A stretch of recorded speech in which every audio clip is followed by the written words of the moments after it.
As a woman in tech and academia, what challenges have you faced, and how did you navigate them?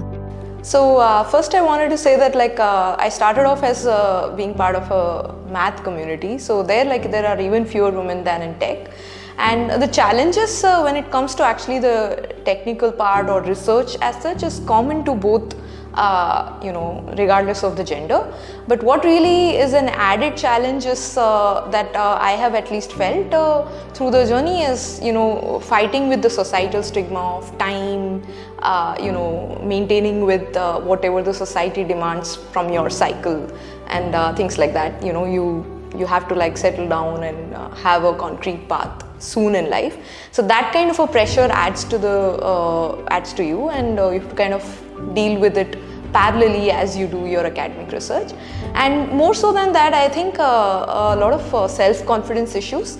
But this again is common to both gender. It's a personality trait, and kind of believing in yourself and moving through the challenges that come across is probably the other kind of thing that comes to my mind. Yeah. How has Trust Lab shaped your growth as a pre-doc researcher and as a woman in tech? So I joined Trust Lab right in my last year of BTech degree. So this was my first experience working in research at this scale. So I can say that everything I've learned about my field, I've learned it here. Trust Lab has given me multiple opportunities to work across various projects, engage with researchers through workshops and attend courses. Constant support from my supervisors and collaborative works with my lab mates have helped me grow personally and academically. How does being at Trust Lab prepare you for the future of tech?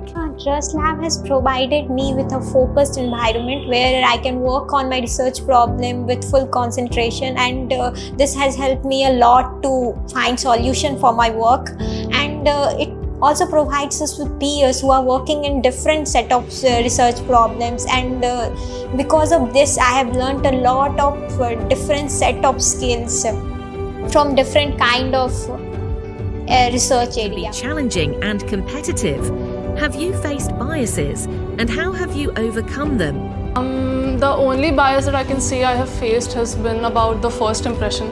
I feel like as a woman in tech, if you walk into a new room, it is rarely assumed that you deserve to be there.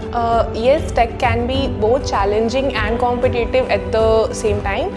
So being very specific about me, this was very first time when I was trying my hands into research, and as research being a very broad area, there were many time when I got into dead ends. So my basic strategy to tackle these issues were to focusing on the problem on your research problem without digressing, continuous mentorship with your guide.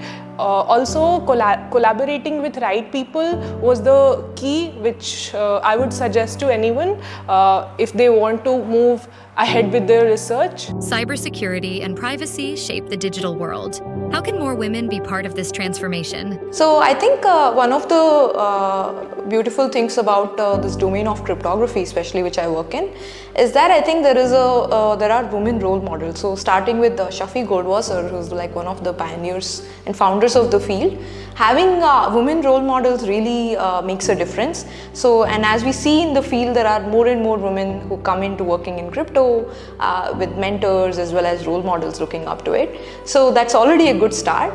And I think moving ahead, we just need to create an awareness and bring more students in, likewise for both genders, but specifically for women, bring them into this and then show them that research is a path that they can take and they'll be great at. So that's that's what I would say.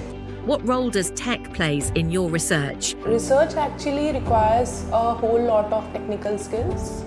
In our research journey, in order to check whether an existing solution works or to propose a new solution and to check whether the proposed solution is working or not, we require heavy coding in order to implement the idea on our simulator. So coding is one such technical skill which is required. And while implementing our ideas, we find some bugs, and because of this we need to redo our experiments, and for debugging our code we need some debugging tools that really require lots of hours, so the tech can be challenging. You've mentored many students. What's the one mindset shift that can help women thrive in technology? So one mindset shift that is needed, I think, is confidence, because I see many women, they don't speak up, they basically, especially in a project kind of a setting where they work with others, they are behind the scene. I think that has to change. If you want others to respect and give value to what a woman is saying, I think women have to be confident and should come out and speak their mind. How do you see the role of women evolving in cutting-edge fields like AI, cybersecurity, and computing? So currently the number of women in these spaces is very limited. It's a challenging field. I don't see why women cannot thrive in it. I think with more outreach, more efforts to get women into these fields, I think they will do well in this field like in any other. What does the women in tech mean to you in one word? Power. Game changing. Resilience. Powerful. Inspiration. Ambitious.